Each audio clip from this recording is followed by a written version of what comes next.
এই হাসপাতালটি যখন হয়ে যাবে 500 বেডের, এই হাসপাতালে চাপ কম পড়বে। যারা এই যে আমাদের সামনে অনেক নতুন স্টুডেন্ট আছে যারা ইনশাল্লাহ ডাক্তার হবে একদিন, এবং এই হাসপাতালে ইনশাল্লাহ তারা কাজ করবে।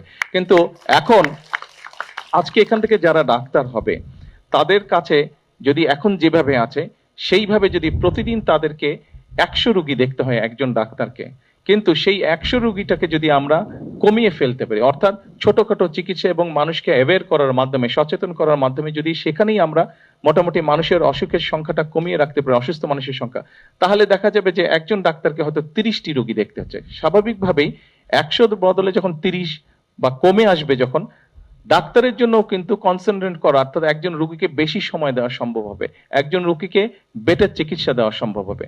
শুধু তাই নয়, আপনারা চিন্তা করে দেখুন, এই হসপিটালটি যখন হবে স্বাভাবিকভাবে সরকারের পক্ষ থেকে 500 রোগীর ব্যান্ডেজ বলেন, ওষুধ বলেন, বা অপারেশন থিয়েটারে যেসব বিষয় থাকে সেগুলো প্রোভাইড করা হবে। হয়তো দেখা যাবে রোগীর সংখ্যা আস্তে আস্তে বাড়ছে 700, 800, কিন্তু সরকারেরও তো একটা ক্যাপাসিটি আছে। পাঞ্জাবের জগতে একটি বিশ্বস্ত নাম, শাবাব এথনিক ওয়্যার। যেমন ধরেন আমরা যদি ঢাকা মেডিকেল কলেজের কথা ধরি, ঢাকা মেডিকেল কলেজে খুব সম্ভবত দেখুন, ঢাকা মেডিকেল কলেজ এটির অফিসিয়াল বেড সংখ্যা হচ্ছে 2600, কিন্তু ঢাকা মেডিকেল কলেজে প্রতিদিন আসে 4000-এর মতন রোগী। এখন আমরা নিজেরাই চিন্তা করে দেখি, আপনি সরকার যে সাপোর্ট যেগুলা দিচ্ছে, ওষুধ বলেন, বেড বলেন, ডাক্তার বলেন, নার্স বলেন, ব্যান্ডেজ বলেন, যাই বলেন না কেন, 2600 ধরেন 3000-এ দিচ্ছে, সরকার দেখছে যে বেশি আসছে 3000-এ দিচ্ছে। আপনি প্রতিদিন 3000 রোগীকে অ্যাটেন্ড করছেন, কিন্তু তারপরে আপনার 1000 কিন্তু রয়ে যাচ্ছে। অর্থাৎ আজকের 1000, আগামীকাল আপনি 3000-এর মধ্যে, 4000-এর মধ্যে 2600 বা 3000-কে আপনি আজকে চিকিৎসা দিলেন, কিন্তু বাকি 1000 আজকে রয়ে গেল, 1000-কে দিতে পারলেন না।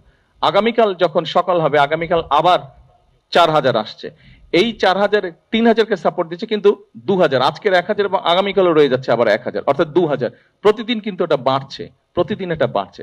সেজন্যই আমরা সিদ্ধান্ত গ্রহণ করেছি যে আমরা প্রিভেনশনটার উপরে জোর দিব। আমরা মানুষকে সচেতন করার চেষ্টা করব, যাতে যেগুলা বড় বড় অসুখ বিসুখ আছে সেগুলো থেকে যাতে মানুষকে দূরে রাখা সম্ভব হয়।